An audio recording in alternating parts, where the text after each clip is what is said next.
Oke, Assalamualaikum warahmatullahi wabarakatuh. Terima kasih atas kesempatan yang diberikan kepada kelompok kami. Pada kesempatan kali ini, kami akan mempresentasikan materi yang berjudul Prosedur Pelelangan dari matkul Manajemen Proyek. Oke, next. Sebelum itu, saya akan memperkenalkan anggota dari kelompok kami. Yang pertama, Muhammad Aryandi Kasaputra. Yang kedua, Kevin Bandasolande. Yang ketiga, Fahra Damar Syah Abdul Hamid. Dan yang terakhir, saya sendiri, Muhwil dan Farastorik. Oke, next. Kemudian saya masuk ke materinya, yaitu pendahuluan dalam prosedur pelelangan.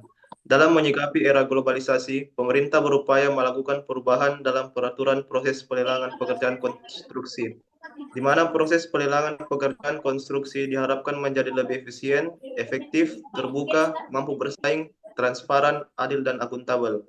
Seiring dengan kemajuan teknologi, maka proses pelelangan yang selama ini dilaksanakan secara offline dapat berevolusi menjadi proses pelelangan yang online karena dapat mendukung proses pelelangan yang memenuhi kriteria yang diinginkan. Untuk itu perlu dilakukan e-procurement, yaitu pelaksanaan pelelangan konstruksi berbasis internet.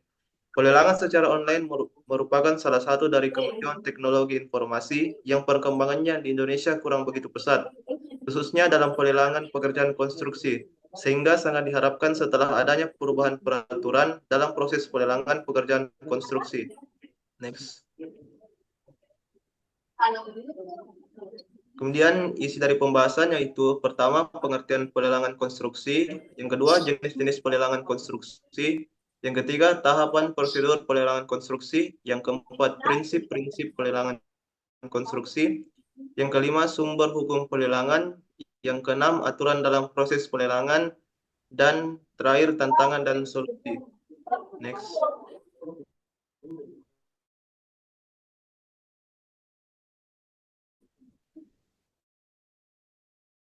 Apa itu pelelangan konstruksi? Dalam penyeler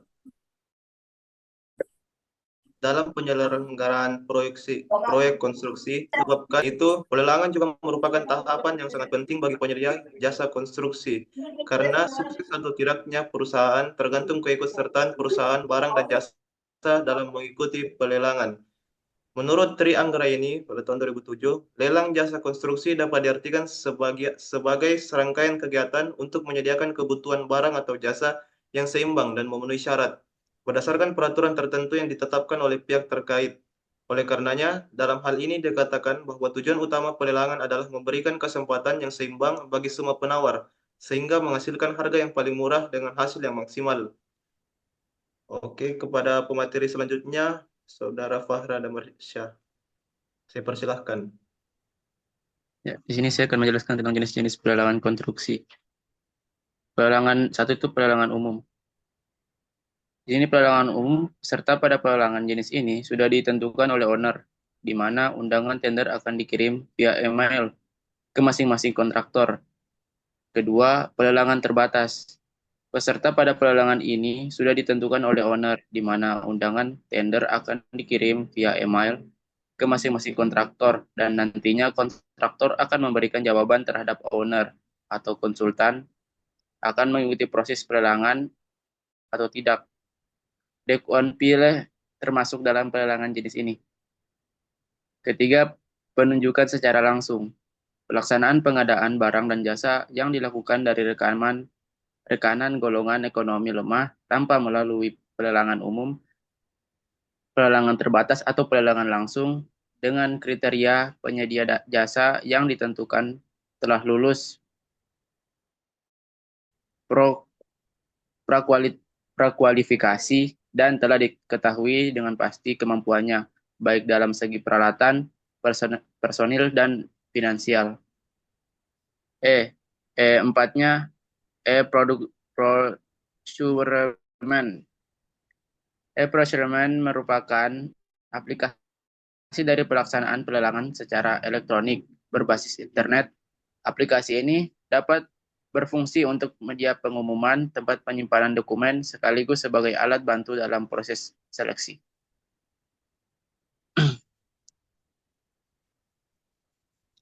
Tahap-tahap, di sini ada tahap produser pelelangan konstruksi. Yang pertama, persiapan pengadaan, kedua, pengumuman lelang, tiga, pendaftaran peserta lelang, empat, penjelasan pelelangan, lima, penyampaian penawaran, dan enam, proses evaluasi. Prinsip-prinsip pelelangan konstruksi.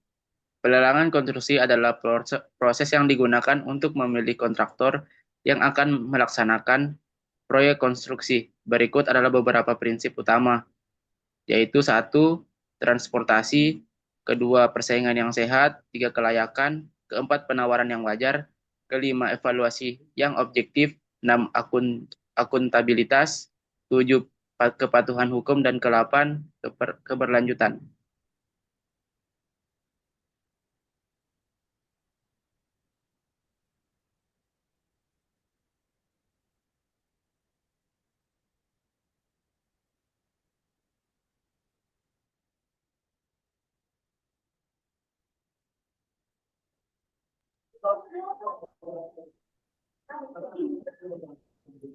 Baik, saya akan membacakan materi selanjutnya, yaitu sumber hukum pelelangan konstruksi.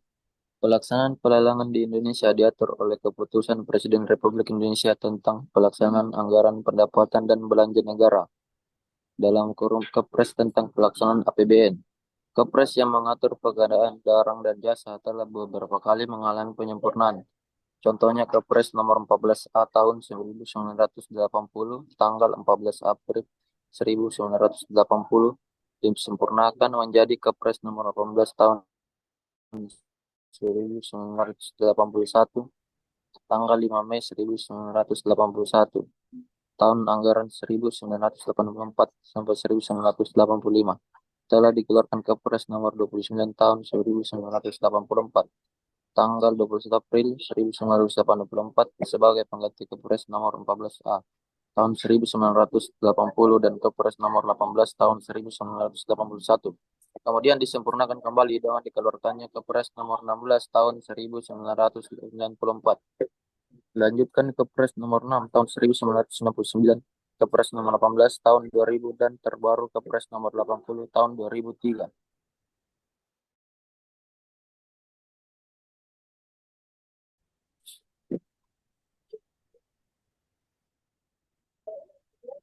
Aturan dalam proses pelelangan. Proses pelelangan telah diatur dalam Peraturan Presiden Nomor 54 Tahun 2010 tentang pengadaan barang jasa pemerintah dan perubahannya dalam Peraturan Presiden Nomor 4 Tahun 2015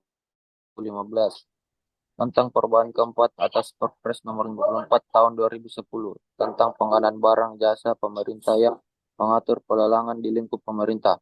Pada pasal 131 ayat 1 Peraturan Presiden Nomor 54 Tahun 2010 tentang pengadaan barang jasa pemerintah bawah KLDI pemerintah lembaga kesatuan kerja perangkat daerah atau institusi lainnya wajib melaksanakan pengadaan barang jasa secara elektronik atau e-procurement untuk sebagian atau seluruh paket-paket pekerjaan sejak tahun 2012. Saya lanjutkan ke pemateri selanjutnya. Baik, sini saya akan membacakan jenis-jenis pelelangan konstruksi, yang dimana poin 1 itu adalah pelelangan umum, yang dimana pelelangan umum itu adalah metode pemilihan penyedia barang atau jasa yang dilakukan secara terbuka dengan pengumuman secara luas melalui media massa dan papan pengumuman resmi untuk penerangan umum sehingga masyarakat luas dunia usaha yang berminat dan memenuhi kualifikasi dapat mengikutinya. Yang kedua, ada pelelangan terbatas yang dimana dapat dilaksanakan apabila dalam hal jumlah penyedia barang atau jasa yang mampu melaksanakan diyakini terbatas, yaitu untuk pekerjaan yang kompleks dengan cara mengumumkan secara luas melalui media massa dan papan pengumuman resmi dengan mencantum penyedia barang atau jasa yang telah diyakini mampu guna memberi kesempatan kepada penyedia barang atau jasa lainnya yang memenuhi kualifikasi. Yang ketiga ada penunjukan secara langsung, yang dimana pemilihan penyedia barang atau jasa yang dilakukan dengan membandingkan sebanyak-banyaknya penawaran, sekurang-kurangnya 3 penawaran dari penyedia barang atau jasa yang telah lulus prakualifikasi serta dilakukan negosiasi baik teknis maupun biaya serta harus diumumkan minimal melalui papan pengumuman resmi untuk menerangkan umum dan bila memungkinkan melalui internet. Yang keempat ada e-procurement yang dimana aplikasi dari pelaksanaan pelelangan secara elektronika berbasis internet. Aplikasi ini dapat berfungsi untuk media pengumuman, tempat penyimpanan dokumen sekaligus sebagai alat bantu dalam proses seleksi. Adapun tantangan dalam proses pelelangan konstruksi yaitu pertama, persaingan yang ketat. Banyaknya peserta yang ikut serta membuat proses seleksi menjadi sangat kompetitif. Yang kedua, kurangnya transparansi.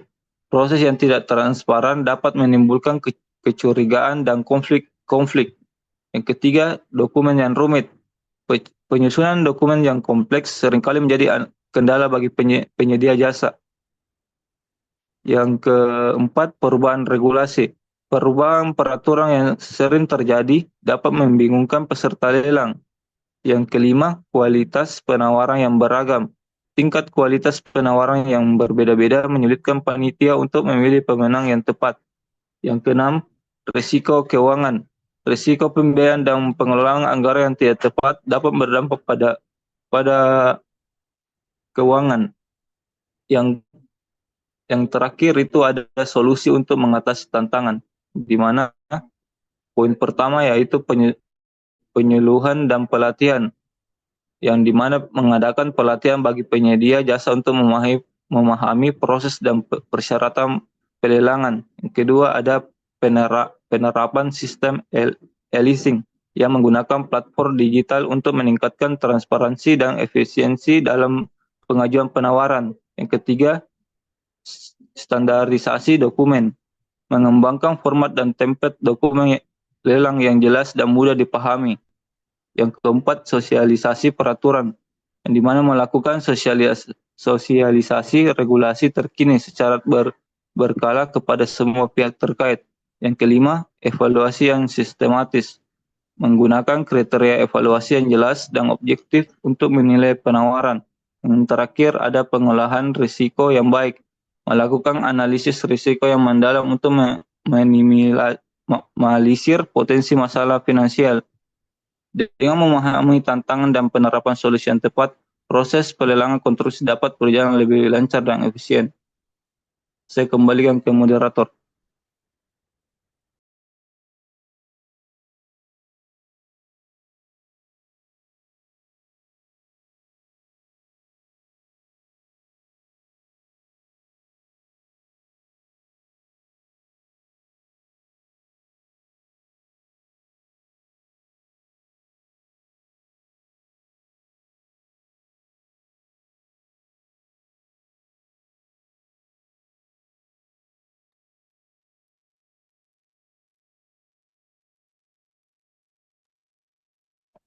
Untuk penutup, prosedur pelelangan merupakan salah satu mekanisme penting dalam pengadaan barang dan jasa, terutama di sektor konstruksi. Dengan mengikuti prosedur yang jelas dan terstruktur, diharapkan semua pihak yang terlibat dapat berpartisipasi secara adil dan transparan. Pentingnya transparansi, keadilan, dan akuntabilitas dalam setiap tahap proses pelelangan tidak bisa diabaikan, karena hal ini akan mempengaruhi kualitas hasil proyek serta kepercayaan masyarakat terhadap institusi atau perusahaan yang melaksanakan pengadaan. Dengan pemahaman yang mendalam tentang prosedur, tantangan, dan solusi yang ada, diharapkan para penyedia jasa dapat mempersiapkan diri dengan lebih baik dan meningkatkan peluang untuk sukses. Di sisi lain, panitia pelelangan juga diharapkan dapat menjalankan tugasnya dengan integritas dan profesionalisme demi menciptakan lingkungan yang kompetitif dan kondusif. Akhirnya, implementasi yang baik dari prosedur pelelangan bukan hanya akan menghasilkan proyek yang berkualitas, tetapi juga akan membangun reputasi yang baik untuk semua pihak yang terlibat.